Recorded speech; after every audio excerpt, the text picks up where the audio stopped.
March 4th, 2026, 2,000 miles from Iran, deep in the Indian Ocean off the coast of Sri Lanka, an Iranian warship moves steadily through calm water. The frigate IRIS Dena is heading home after completing a naval exercise in India's Bay of Bengal. On board are 180 sailors. Life on the ship is routine.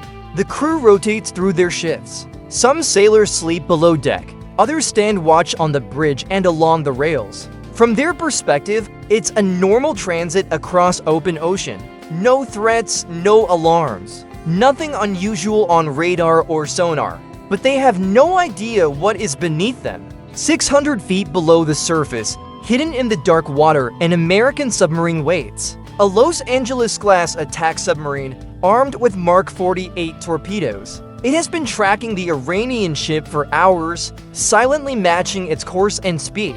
Inside the submarine, calculations are complete. The target is locked. Then the order arrives, fire, a torpedo launches. Above the surface, nothing can be heard. No explosion, no warning, no sign of danger. Beneath the water, however, the torpedo races forward, its propeller spinning at extreme speed. The guidance system keeps it locked onto the target. The Iranian crew never sees it coming. No warning, no alarm. No time to react, impact. The torpedo strikes below the waterline near the stern. Its warhead detonates with the force of 650 pounds of high explosives. An underwater shockwave tears through the hull. The rear of the ship lifts violently out of the sea. Steel rips apart. Compartments rupture.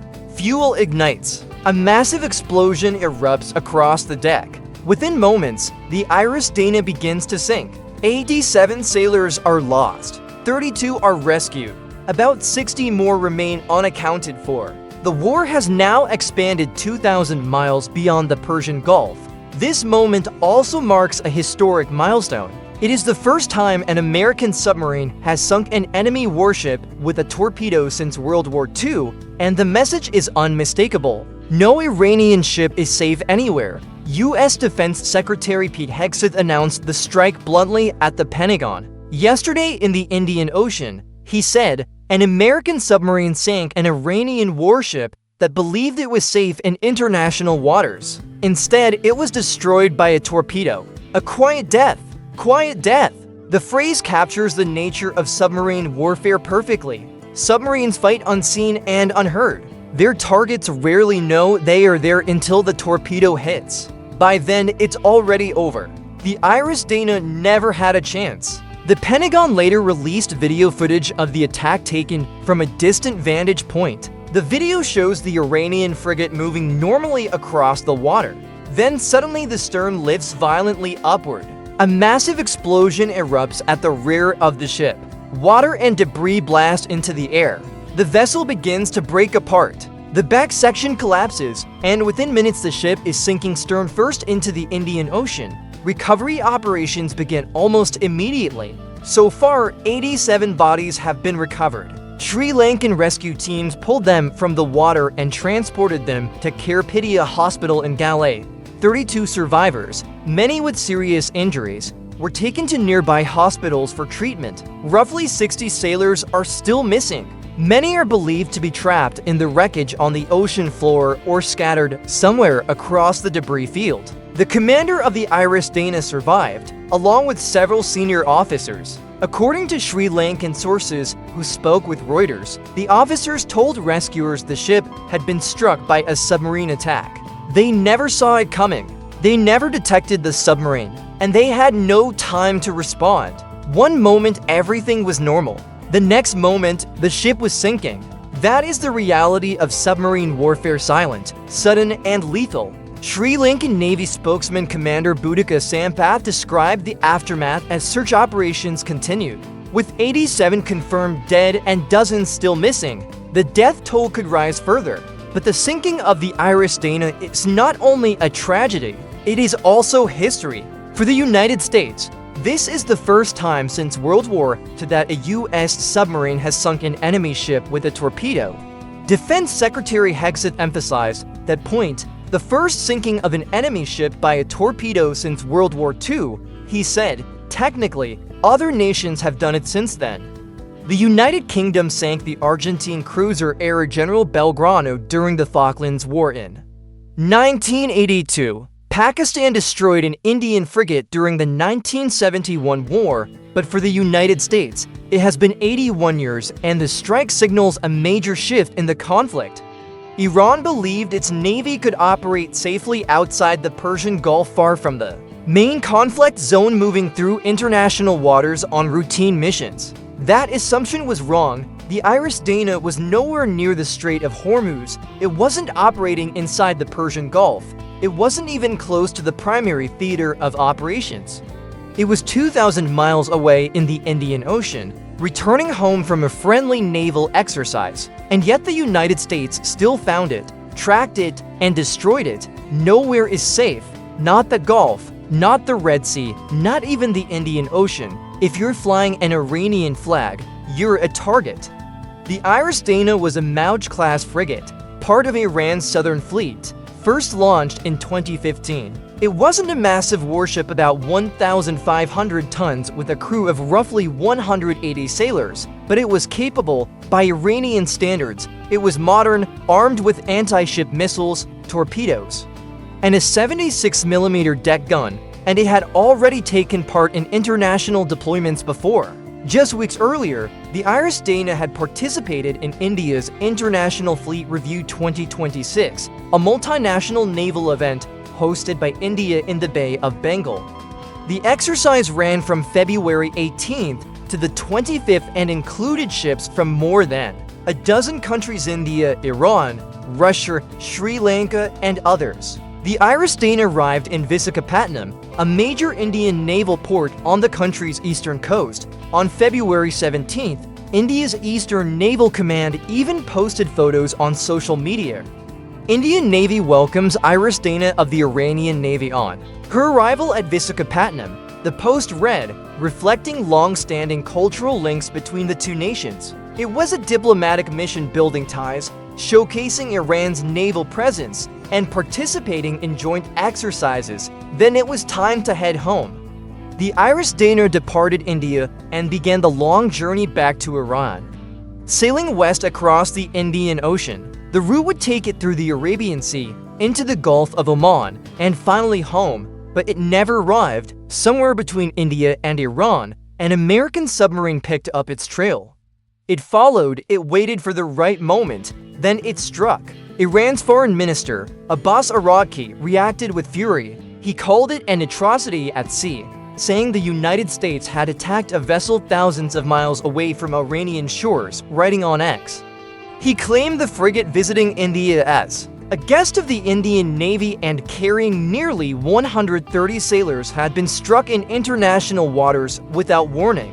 Then came the warning, mark my words, he wrote. The United States will come to bitterly regret the precedent it has set, and that word precedent is the key, for decades. Submarine warfare has been rare and carefully restrained, usually limited to major conflicts. During the Cold War, American and Soviet submarines constantly tracked one another, but they never fired. The risk of escalation was simply too high. There were exceptions during the Falklands War. The United Kingdom sank the Argentine cruiser-era General Belgrano, but that happened in an active war zone after Argentina had invaded British territory. This situation is different. Now the United States has sunk an Iranian warship in the middle of the Indian Ocean, not in a declared war zone, not near active combat, but in international waters. And that creates a precedent. If the United States can do it, others might follow. Russia operates submarines throughout the Atlantic. China deploys them across the Pacific. What stops them from targeting American vessels in similar circumstances? That's the real concern behind Araghchi's warning. Once submarine attacks on warships in international waters become normalized, retaliation becomes far more likely. Iran itself may not have the submarine reach to respond directly, but its partners do. Russia and China both operate advanced submarine fleets, and both are watching closely. If Washington can sink Iranian ships without consequences, they may decide the same rules apply to American vessels. That's the risk, that's the precedent. For now, however, The United States is not backing down. Donald Trump has made it clear he wants Iran's navy neutralized, and this attack appears to be part of that strategy. By early March, U.S. forces had already destroyed multiple Iranian vessels in the Gulf frigates, patrol boats, and fast attack craft. With the loss of the IRIS Dena, the number reportedly reached 10. "We're annihilating their navy," Trump said. "We've already knocked out 10 ships. They're at the bottom of the sea, and the campaign hasn't been limited to ships at sea." U.S. strikes have also targeted Iranian naval infrastructure near Bandar Abbas, hitting docking facilities, fuel storage sites, and command centers. Piece by piece, Iran's naval capability is being dismantled. The sinking of the IRIS Dena sends a clear message. The United States can reach Iranian vessels anywhere, not just in the Gulf, but across the world's oceans. That's psychological warfare. It's not only about destroying ships, it's about creating fear and uncertainty. Every Iranian sailor now understands the message: nowhere is safe. Even if you're thousands of miles from the conflict, even if you're sailing through international waters, even if you believe you're hidden, an American submarine could be tracking you right now and you wouldn't know until the torpedo hits. That's the power of submarine warfare. And that's why it's so effective. But the attack also expands the battlefield. Until now, most of the fighting had been concentrated in the Gulf region. Airstrikes inside Iran, missile attacks on U.S. bases in Qatar, Kuwait, and Bahrain. Now the conflict appears to be spreading. The Indian Ocean, the Red Sea, and beyond. Iranian missiles were intercepted near its border. This is no longer just a regional conflict. It's turning into a multi-theater war, and that dramatically raises the stakes. Because when a war zone expands, the chances of other countries being pulled in increase. India had just hosted the IRIS Dena during a naval exercise. So how does India react when the United States sinks a ship that was literally their guest only days earlier? Sri Lanka is now conducting rescue operations, recovering bodies and treating survivors. What does that mean for their position of neutrality? Russia and China have both condemned the strikes in Iran.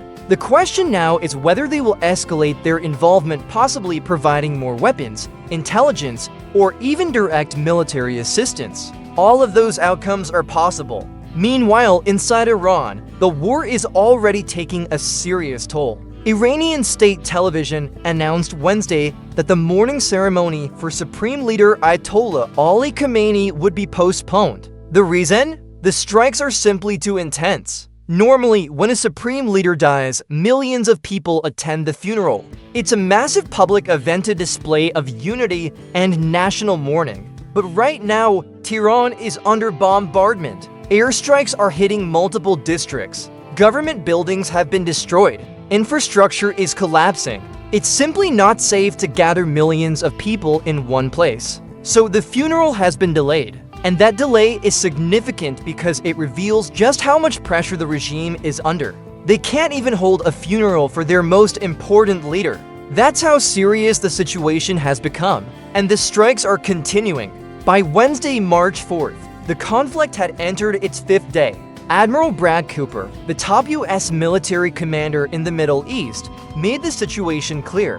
"We've just begun." In other words, this could last weeks, possibly longer. The United States has already damaged Iran's air defenses, destroyed ballistic missile launchers, and taken out drone infrastructure. Israeli forces have targeted Revolutionary Guard facilities, struck besieged militia positions, and hit counter-protest units. And the broader objective appears to be regime change. President Trump wants the Iranian people to rise up and overthrow their government. The strikes are intended to create the conditions for that. Weaken the regime, eliminate leadership, fracture security forces, and give the population an opportunity to act. But so far, that hasn't happened. Many Iranians are staying inside, waiting. One Tehran resident who runs a clothing shop described the dilemma. "It's very difficult to decide what to do. If I leave the city, how am I supposed to earn money and survive?" That's the reality. People are trapped. Bombs are falling. The economy is collapsing, and there is no clear path forward. Meanwhile, the regime is still capable of retaliation. The head of Iran's judiciary issued a warning Wednesday. Anyone who cooperates with the enemy in any way will be treated as an enemy. The message is clear: if people rise up, there will be consequences. And that's the central obstacle. Even with leadership weakened and security forces under pressure, the regime still maintains enough control to suppress dissent. That's why the United States is targeting the paramilitary militia that suppressed January's protests. They number between 30,000 and 40,000 fighters and serve as the regime's street-level enforcers. If the besieged can be neutralized, the Iranian people might have an opportunity. If not, the regime could survive even with Khamenei gone and parts of the military crippled. Meanwhile, the economic fallout is spreading across the globe. Oil prices have surged. A container ship was attacked Wednesday while passing through the Strait of Hormuz, the narrow corridor where 20% of the world's oil supply moves. Global stock markets are falling. Investors are pulling out. Energy prices are rising rapidly, and hundreds of thousands of travelers are stranded across the Middle East. Airports are closed. Flights are canceled. There's no way in and no way out. It's chaos. So the real question is this: was sinking the IRIS Dena 2,000 miles from Iran a tactical victory or a dangerous escalation? Did the United States demonstrate its global reach? Or did it create a precedent that could come back to haunt it? Drop your thoughts in the comments. This situation is unfolding in real time. If you made it this far, hit like and subscribe. We're covering every strike, every development, and every strategic decision. And if you'd like to support the channel,